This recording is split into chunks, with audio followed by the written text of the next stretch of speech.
Hello student, আসসালামু আলাইকুম। Basic application development using Python এই ক্লাসের সাথে আছি আমি তাহমিনা তাহরিম ইস্তি। আমরা গত ক্লাসে চ্যাপ্টার 3 মডিউল আর অ্যাপ্লিকেশন সফটওয়্যারগুলো সম্পর্কে শিখেছি। আজকের ক্লাসে আমরা প্যাকেজ নিয়ে আলোচনা করব। তাহলে চলেন দেখি আজকের ক্লাসে আমরা কি কি শিখব।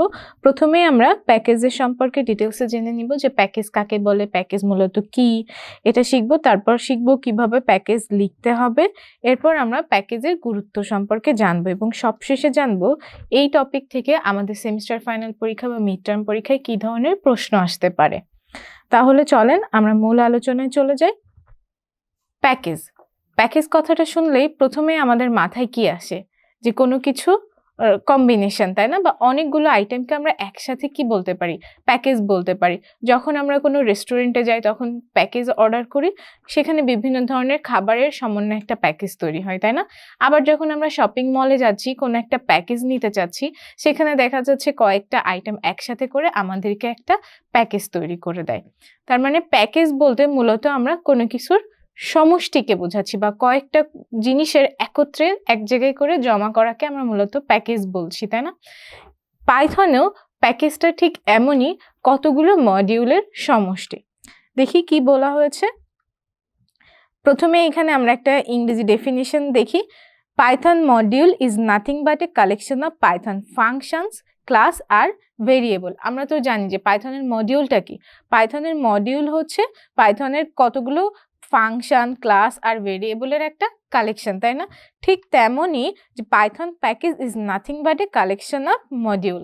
তার মানে সহজভাবে আমরা কি বলতে পারি যে মডিউল যেহেতু কিছু ফাংশন, ভেরিয়েবল এবং আমাদেরকে কিছু ক্লাসের সমন্বয়ে গঠিত হয়, আর এই যে কয়েকটা মডিউল মিলে একসাথে আমরা কি করতে পারি, একটা প্যাকেজ তৈরি করতে পারি। So very simple. তো দেখেন এখানে একটা আমরা ছবি দেখতে পাচ্ছি। এই ছবিতে কি, এটাকে আমরা যদি একটা প্যাকেজ ধরি, ধরেন এখানে কতগুলো আমাদের কি মডিউল আছে। তো এখানে মডিউল 1, মডিউল 2, এই দুইটাকে আমরা সামেশন করে বা একসাথে করে একটা প্যাকেজ পাচ্ছি। এখানে আরো অসংখ্য মডিউল থাকতে পারে। এখন আমরা মডিউলের একটা ফর্মাল ডেফিনেশন দেখি। কতগুলো মডিউল বা প্রোগ্রামকে একত্রে করে ফোল্ডারে সংরক্ষণ করা হলে তাকে কি বলা হয়, প্যাকেজ বলা হয়। তার মানে আমরা যখন মডিউলগুলো সেভ করি, .py দিয়ে একটা ফাইল তৈরি করি, তাই না? মডিউলকে আমাদের একটা মূলত ফাইল। তো এই যে অনেকগুলো ফাইল আমরা কি করি, কম্পিউটারে একটা ফোল্ডার করে রাখতে পারি না? ঠিক তেমনই পাইথন প্রোগ্রামিং এর মধ্যে আমরা যে অনেকগুলো মডিউল ফাইলকে একসাথে করে আমরা কি করতে পারবো, একটা ফোল্ডার আকারে তৈরি করতে পারবো। সেই ফোল্ডারটাকে আমরা মূলত বলবো প্যাকেজ। পাইথন প্রজেক্টে আমরা এক বা একাধিক মডিউল ব্যবহার করি। সেই মডিউলগুলোকে কোনো একটি ডিরেক্টরিতে রেখে ম্যানেজ করি। মূলত আমরা সেই ডিরেক্টরিকেই আমরা কি বলবো, প্যাকেজ বলবো। ডিরেক্টরিকেই আমরা কি বলবো, প্যাকেজ বলবো। প্যাকেজ হলো মডিউল স্ট্রাকচার করার একটা উপায়। মডিউল, কতগুলো সাব প্যাকেজ, সাব প্যাকেজ ইত্যাদি নিয়ে আমাদের একটা কি হয়, প্যাকেজ গঠিত হয়। তার মানে আমাদের একটা প্যাকেজ গঠন করার জন্য এক বা একাধিক মডিউল থাকতে পারে, আবার এক বা একাধিক সাব প্যাকেজও থাকতে পারে। প্যাকেজকে আরো সহজভাবে বোঝার জন্য চলেন আমরা একটা ডায়াগ্রাম দিয়ে বিশ্লেষণ করি। এখানে আমরা দুইটা ক্যাটাগরি দেখতে পাচ্ছি, একটা হচ্ছে সিএসটি ডিপার্টমেন্ট আর একটা হচ্ছে আরএস ডিপার্টমেন্ট। যেহেতু আমরা সবাই কম্পিউটার সায়েন্স টেকনোলজির স্টুডেন্ট, তাই না? তো আমরা এখানে বিভিন্ন ধরনের কোর্স করে থাকি।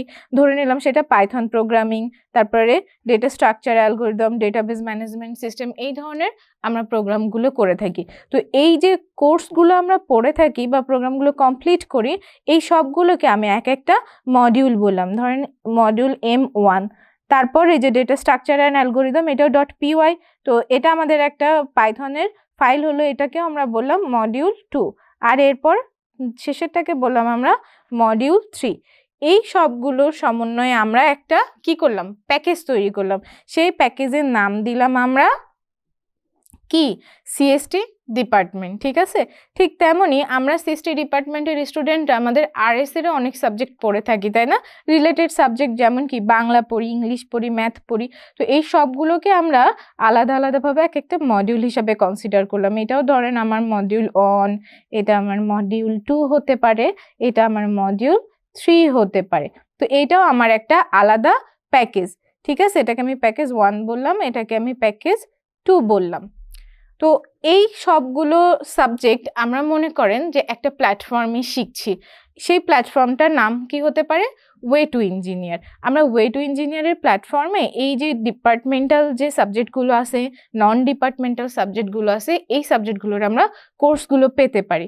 তো এখানে ওয়ে টু ইঞ্জিনিয়ার, তো এই ওয়ে টু ইঞ্জিনিয়ারকেই কিন্তু আমরা একটা মূলত কি বলতে পারি? প্যাকেজ বলতে পারি, ঠিক আছে? বা ধরেন আমরা একে বললাম যে মেইন প্যাকেজ।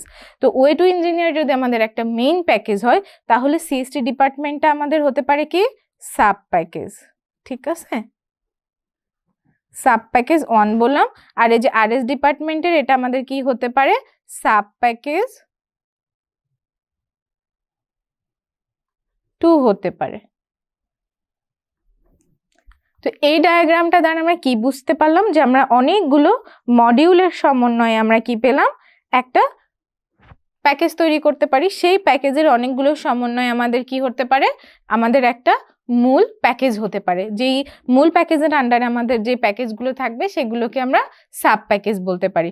তো প্যাকেজ হওয়ার জন্য আমাদের একটা গুরুত্বপূর্ণ কাজ আছে, সেটা হচ্ছে আমাদের প্রত্যেকটা প্যাকেজের মধ্যে, যেমন এরকম মডিউল নামে আমাদের অনেকগুলো ফাইল আছে না, ঠিক তেমন একটা ম্যান্ডেটরি ফাইল থাকতে হবে।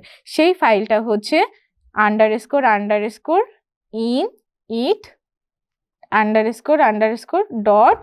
__.py। এই যে আমাদের একটা ফাইল, ঠিক আছে? এই ফাইলটা আমাদের থাকতে হবে কি তৈরি করার জন্য? প্যাকেজ তৈরি করার জন্য, ঠিক আছে? আমরা যখন কোনো ফোল্ডারের মধ্যে ঢুকে দেখব যে সেখানে এই ফাইলটা আছে int যে __in_it __.py, তখনই আমরা বুঝবো যে এটা আমাদের একটা প্যাকেজ। তাহলে চলেন এখানে যদি আমি এটাকে প্যাকেজ বানাতে চাই, তাহলে আমি কি করব? এই যে দেখেন সিএসটি আমার এগুলো সবগুলো কি আমার একটা মডিউল, তাই না? তার মানে আমার এখানে যদি প্যাকেজ তৈরি করতে হয়, তাহলে এখানে আমার একটা ইনিট ফাইল থাকতে হবে।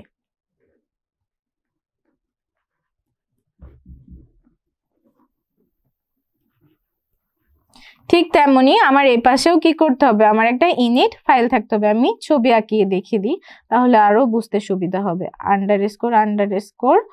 __in_it__.py।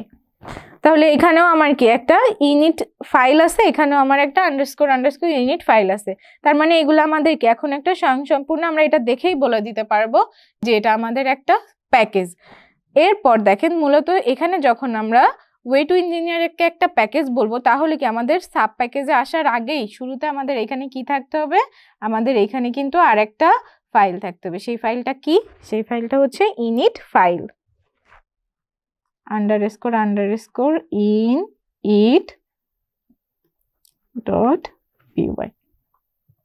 তো মূলত এইভাবে আমরা কি করতে পারি? একটা প্যাকেজ তৈরি করতে পারি। এই ইনিট ফাইল নিয়ে আরেকটা বিষয়, এটা আমরা আমাদের যখন একটা ফাইল তৈরি করব, তখন আমাদের এই ফাইলের মধ্যে আমরা চাইলে কিছু লিখতেও পারি, আবার এই ইনিট ফাইলটাকে আমরা এমটিও রাখতে পারি আমাদের প্রয়োজন অনুযায়ী। তাই এই ইনিট ফাইলটাকে মূলত স্পেশাল ফাইল বলা হয়। আমরা চলেন এখন প্যাকেজের প্রকারভেদগুলো জেনে নিই। প্যাকেজ মূলত দুই ধরনের হতে পারে, একটা ইনবিল্ট প্যাকেজ আর একটা ইউজার ডিফাইন্ড প্যাকেজ। তো ইনবিল্ট প্যাকেজ কি? যেটা অলরেডি তৈরি করা আছে সেটাকে আমরা অ্যাক্সেস করতে পারবো। এই ধরনের প্যাকেজগুলোকে আমরা ইনবিল্ট প্যাকেজ বলবো। ঠিক যেমন আমরা মডিউল তো নিয়ে কাজ করার সময় দেখেছিলাম কিছু মডিউল অলরেডি বিল্ড করা থাকে, তাই না? যেটাকে আমরা শুধুমাত্র সরাসরি ইম্পোর্ট করে ব্যবহার করতে পারি। ঠিক তেমনই প্যাকেজের ক্ষেত্রে এরকম কিছু প্যাকেজ আমাদের তৈরি করা থাকবে, আমরা ইম্পোর্ট করে সেটাকে অ্যাক্সেস করতে পারবো। আর ইউজার ডিফাইন প্যাকেজটাও এসএমএস আমাদের ইউজার ডিফাইন মডিউলের মতো, আমাদের প্রয়োজন অনুযায়ী সেটাকে আমরা ক্রিয়েট করে আমাদের কোডের মধ্যে সেটাকে নিয়ে কাজ করতে পারবো। তো প্যাকেজের সিনট্যাক্সটা মূলত কি হবে? আমরা প্রথমে এই যে ইম্পোর্ট লিখবো। আমরা জানি অবশ্যই আমরা যখন প্যাকেজ বা মডিউল নিয়ে কাজ করব, শুরুতে আমাদেরকে কি করতে হবে? ইম্পোর্ট লিখতে হবে। এরপর আমাদের একটা যে প্যাকেজ নিয়ে আমরা কাজ করছি সেই প্যাকেজের অবশ্যই একটা নাম থাকবে, সেই package name plus module name. তো এখানে যদি আমি একটা এক্সাম্পল দিই, আমরা একটু আগেই যেটা দেখলাম, তাহলে ইম্পোর্ট আমাদের প্যাকেজ নেম কি ছিল বলেন তো? ওয়ে টু ইঞ্জিনিয়ার ছিল, তাই না? তো আমরা এখানে লিখি way to dot module name, মনে করেন সেখান থেকে আমরা সিএসটি ডিপার্টমেন্ট দেখতে চাচ্ছিলাম, তাই না? তো সিএসটি ডিপার্টমেন্ট। তো এটা আমরা এইভাবে করেই আমাদের কোডের মধ্যে যখন প্যাকেজ ইম্পোর্ট করতে যাব তখন আমরা এইভাবে করি, প্রথমে আগে ইম্পোর্ট লিখব, তারপর আমাদের প্যাকেজ নেম লিখব, এরপর আমাদের কি লিখব, মডিউল নেমটা লিখে দিব। পাইথন প্রোগ্রামিং এর সময় খুব সহজেই আমরা মডিউল এবং প্যাকেজকে চেনার জন্য কিছু টিপস ইউজ করতে পারি। এটাকে কোনো রুল বলা যাবে না, এটা আমার তরফ থেকে আপনাদের জন্য ছোট্ট একটা টিপস। তা হলো আমরা যখন প্যাকেজ এবং মডিউলের নামকরণ করব, প্যাকেজের নামকরণ করার সময় সর্বপ্রথম অক্ষরটা আমরা ক্যাপিটাল লেটারে লিখব, আর মডিউল তৈরি করব তখন আমরা মডিউলের নামকরণ করার সময় প্রথম অক্ষরটা স্মল লেটারে লিখব। তো এতে করে কি হবে, আমরা ক্যাপিটাল লেটার আর স্মল লেটার দেখে বুঝে যাব যে কোনটা আমাদের প্যাকেজ নেম আর কোনটা আমাদের মডিউল নেম। ঠিক তেমন এখানে যখন আমি লিখেছি এই ওয়ে টু ইঞ্জিনিয়ারের ডাব্লুটা যদি আমি বড় হাতের লিখি, তাহলে আমি যখন পরবর্তীতে এটা দেখব সাথে সাথে আমি বুঝে যাব যে এটা আমার একটা প্যাকেজ। আর এই সিএসটিটাকে যদি আমি ছোট হাতের লিখি তখন আমি বুঝে যাব যে এটা আমার একটা মডিউল। তো এইভাবে আপনারাও এটা ব্যবহার করতে পারেন, কিন্তু এটা কোনো রুলস না, এটা জাস্ট আমরা মনে রাখার জন্য শর্টকাট ইউজ করতে পারি। তো এই ছবিতে আমরা কি দেখতে পাচ্ছি, যে এই ছবিতে আমাদের একটা সিম্পল প্যাকেজ আছে যেখানে এটা একটা মডিউল abc.py xyz.py আর _ init _ .py, এই তিনটা সমন্বয়ে মূলত আমাদের কি হয়, প্যাকেজ তৈরি হয়। একটা মডিউল 1, মডিউল 2 আর কি আমাদের ইনিট, একটা স্পেশাল ফাইল, এই তিনটা নিয়ে আমরা মূলত একটা প্যাকেজ তৈরি করতে পারি। আমরা এতক্ষণ ধরে যে যে টপিকগুলো নিয়ে আলোচনা করলাম বা শিখলাম সেগুলোকে আরেকবার একটু রিভিউ করে নিই একটা এক্সাম্পলের সহযোগিতা নিয়ে। এই এক্সাম্পলটা আমাদের অনেকের বইয়ে আছে, বিভিন্ন বইয়ে এই এক্সাম্পলটাই আছে, তাই না? তো এটা আমরা দেখি, এখানে আমরা কি বুঝলাম, প্রথম মাই মডেল, এটা কিন্তু আমাদের একটা প্যাকেজ। এটা যে প্যাকেজ সেটা আমি কিভাবে আইডেন্টিফাই করলাম, এই যে এখানে আমার স্পেশাল ফাইল init.py এই ফাইলটা আছে, তাই না? তো ঠিক এটাকে যদি দেখি তাহলে এখানেও একটা আছে, এখানেও একটা আছে, এখানেও একটা আছে, তার মানে আমি এটাকেও একটা প্যাকেজ বলতে পারি, এটাকেও একটা প্যাকেজ বলতে পারি, এটাকেও একটা প্যাকেজ বলতে পারি। তো এটা যেহেতু একটা অন্য প্যাকেজের আন্ডারে আছে, এই জন্য আমি একে বলবো সাব প্যাকেজ। এটাকে কি বলতে পারি, সাব প্যাকেজ 1, সাব প্যাকেজ 2 আর এটা হচ্ছে আমার সাব প্যাকেজ 3। তো মাই মডেলের আন্ডারে কি কি প্যাকেজ আছে দেখি, ট্রেনিং প্যাকেজ আছে, সাবমিশন প্যাকেজ আছে আর ম্যাট্রিক্স প্যাকেজ আছে। তো এখানে আমাদের অনেকগুলো মডিউল আছে। তো ট্রেনিং এর আন্ডারে যে স্পেশাল ফাইলের সাথে কি আছে, একটা মডিউল আছে dataset.py আর একটা মডিউল আছে এবং আরো একটা মডিউল আছে, তিনটা মডিউল আছে, তাই না? সাবমিশনের আন্ডার আছে submit.py একটা মডিউল আর রান কনটেক্সট নামে আমাদের আর একটা মডিউল আছে। ঠিক তেমনই ম্যাট্রিক্সের মধ্যে আমাদের অনেকগুলো মডিউল আছে। কি কি আছে, precision.py, recall.py আর find score নামে আমাদের মোট তিনটা মডিউল আছে। তো এইখান থেকে যদি আমি কোনো একটা মডিউলকে বা কোনো একটা প্যাকেজকে আমাদের কোডের মধ্যে ইম্পোর্ট করতে চাই তাহলে কিভাবে লিখতে পারি, আমরা একটু আগেই সিনট্যাক্স দেখেছি, তাই না? সিনট্যাক্সের মধ্যে কি দেখেছি, যে কোনো প্যাকেজকে ইম্পোর্ট করতে গেলে আমাদের প্রথমেই কি লিখতে হবে, ইম্পোর্ট লিখতে হবে, ইম্পোর্ট প্যাকেজ নেম, তাই না? প্যাকেজ নেম কি আমাদের মাই মডেল।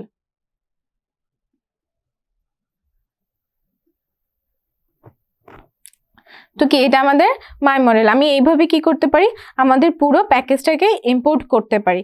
আবার মনে করেন আমি এখান থেকে এই যে submit.py এটাকে আমি কি করতে চাচ্ছি, ইম্পোর্ট করতে চাচ্ছি আমার কোডের মধ্যে, তাহলে আমি কি করতে পারি, আমাদের যে মেইন প্যাকেজটা সেটার নাম কি মাই মডেল। তো সেক্ষেত্রে আমার কি লিখবো, ইম্পোর্ট মাই মডেল। এরপর আমরা কি করব, এরপর আমরা কোন প্যাকেজটা নিতে চাচ্ছি, এরপর আমরা সাবমিশনের আন্ডারে সাবমিট নিতে চাচ্ছি, তাই না? তাহলে সেক্ষেত্রে আমরা কি লিখবো, মাই মডেল ডট সাবমিশন।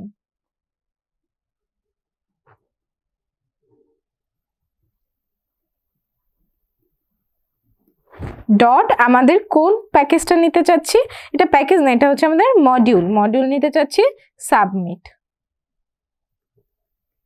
তাহলে এইভাবে যখন আমরা লিখে নিব, এক্ষেত্রে আমরা ইম্পোর্ট হচ্ছে, এটা আমাদের কি প্যাকেজ নেম, এটা আমাদের সাব প্যাকেজ আর এটা আমাদের কি মডিউল। তো এইভাবে আমরা কি করতে পারি, একটা প্যাকেজকে বা একটা প্যাকেজের আন্ডারে থাকা মডিউলকে আমাদের কোডের মধ্যে ইমপ্লিমেন্ট করতে পারি। এক্ষেত্রে আমরা দেখে নিব পাইথন প্রোগ্রামিং এর আমাদের মডিউল এবং প্যাকেজের গুরুত্ব। পাইথন প্রোগ্রামিং এর জন্য আমাদের মডিউল এবং প্যাকেজ কেন গুরুত্বপূর্ণ, এই টপিকটা আমরা মডিউল ক্লাসেও আলোচনা করেছিলাম। সেমটা আমরা আজকে একটু রিভিউ করে নিই। যে আমরা তো সবাই জানি যে পাইথন প্রোগ্রামিং এর মধ্যে আমরা বিভিন্ন ধরনের প্যাকেজ এবং মডিউল ইম্পোর্ট করে থাকি। এটা ইম্পোর্ট করার কারণে আমাদের প্রোগ্রাম কি হয়, অনেক সংক্ষিপ্ত হয়ে যায় আর কোডের রিইউজেবিলিটি বেড়ে যায়। দক্ষতার সাথে আমরা কি করতে পারি, অ্যাপ্লিকেশন তৈরি করতে পারি। অনেক জটিল কাজসমূহ শুধুমাত্র প্যাকেজ আর মডিউল ব্যবহার করে বা ইম্পোর্ট করে কি করা হয়, সম্পন্ন করা হয়। একই কাজের জন্য আমরা যেহেতু মডিউল এবং প্যাকেজগুলো বারবার ব্যবহার করছি, যার ফলে আমাদের কি সময় অনেক কম লাগছে এবং এটা আমাদের মেনটেন করতে সহজ হচ্ছে। তো এই টপিক থেকে আমরা সেমিস্টার ফাইনাল পরীক্ষার জন্য কোন কোন প্রশ্নগুলো পড়তে পারি বা কি ধরনের প্রশ্ন আসতে পারে সেটা একটু দেখে নিই। এখানে অতি সংক্ষিপ্ত, সংক্ষিপ্ত, রচনামূলক, আমি 3টা ক্যাটাগরিকেই একসাথে লিখেছি। আপনারা পরীক্ষায় যে প্রশ্নটা আসবে তার মার্ক ডিস্ট্রিবিউশন দেখে উত্তর করার চেষ্টা করবেন। তো প্রথমে আমরা পড়ব প্যাকেজ কাকে বলে, এরপর মডিউল এবং প্যাকেজের গুরুত্ব।